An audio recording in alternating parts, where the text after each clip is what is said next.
Greetings, everyone, and welcome to our series on menstruation the righteous way. I am Sister Maksha. I'm Ema Precious. And I'm Akil Deep. We are the women of Anu, and we represent Anu Life Global Ministries. The Menstruation the Righteous Way series really was created with the objective of helping everyone to identify and understand the concepts of what is clean and unclean as it pertains to menses, semen, bodily discharge, and issues of the skin. We also want you to have an understanding of how uncleanness must be addressed in the home in order to safeguard the purity of all members of the homestead and the community.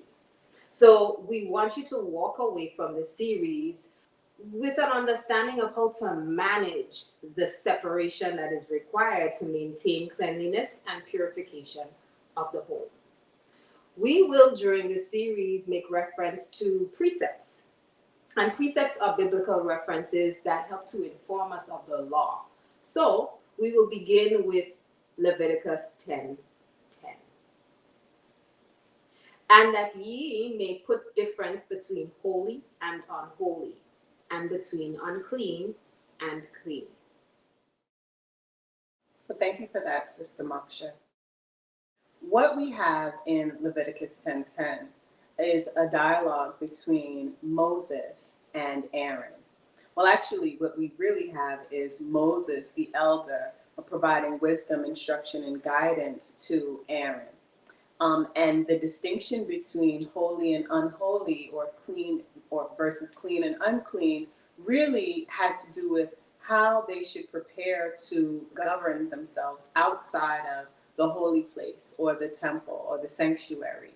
So it's important for us to understand that these men are the priests, they are the rabbi.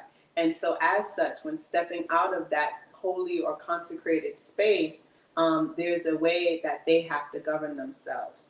So when we think about the idea of purity, the Hebrew word for purity is tahor.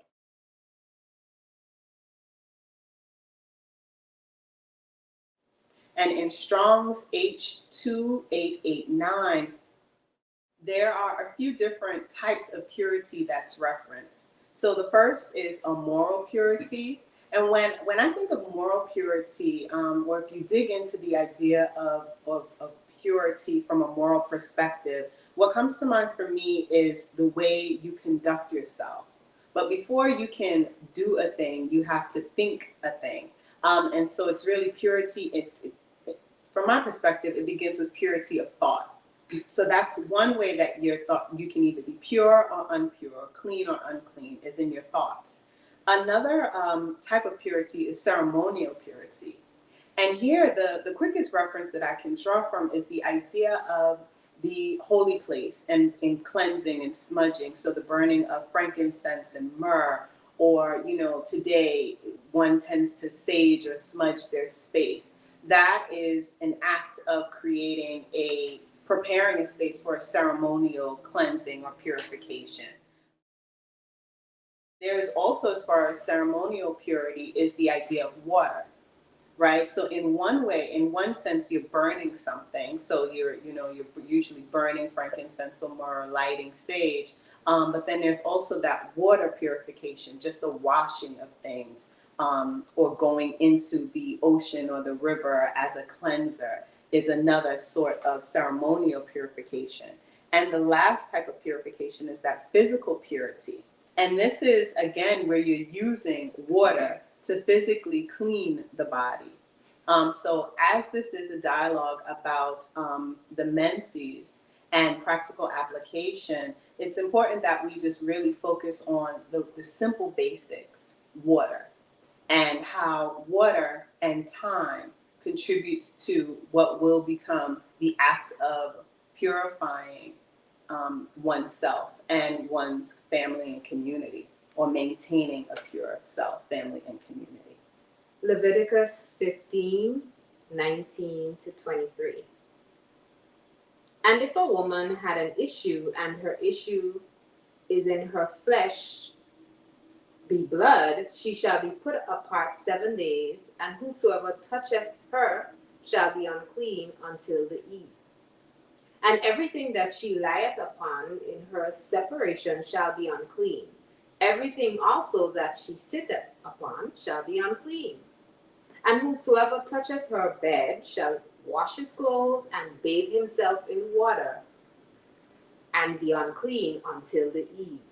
And whosoever toucheth anything that she sat upon shall wash his clothes and bathe himself in water, and be unclean until eve.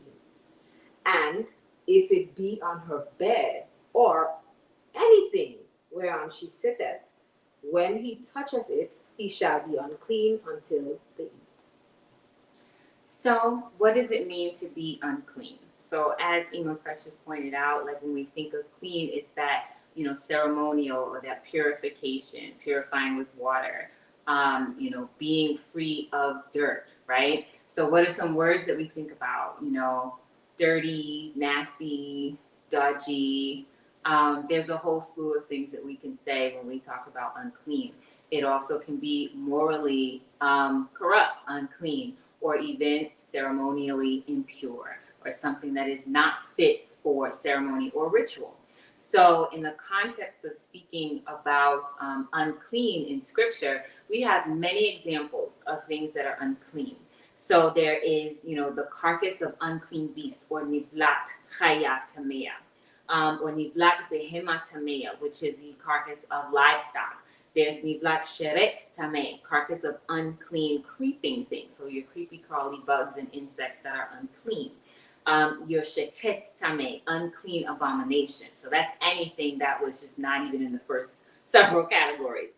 But what applies to applies here when we're speaking about the menstruation and unclean, it kind of falls under the tumat adon, which is uncleanliness of man, or uncleanness of man.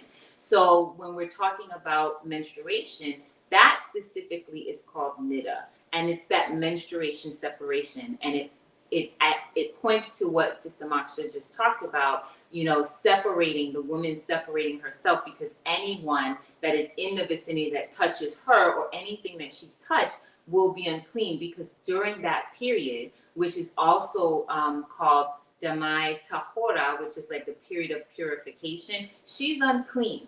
So if you are interacting or engaging in a physical way, in all sense of the words physical, you will be unclean. And so if you need to interact ceremonially or ritually, that taints you, right? You're tainted, you're ritually impure, you're ceremonially impure. And so there are certain things that you will not be able to do until the next day, or until the evening, we should say. So this is the importance of really diving into what is unclean as it pertains to the nida, and what women should do during that period of nida, and then going into that period of purification, which we'll get into next time as we talk about like practical ways to address your nida. So we'll close today. Our episode covered what is clean and what is unclean. And in our upcoming episodes, we look at uncleanliness and menstruation, and the separation that actually occurs during menstruation, and how that relates to uncleanness. See you again on episode 2.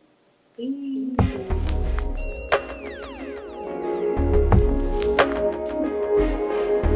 If you are interested in learning more or joining ANU, you can apply to be sponsored by a current ANU member and considered for membership. Candidates must complete the full application on our website, www.anulifeglobal.org.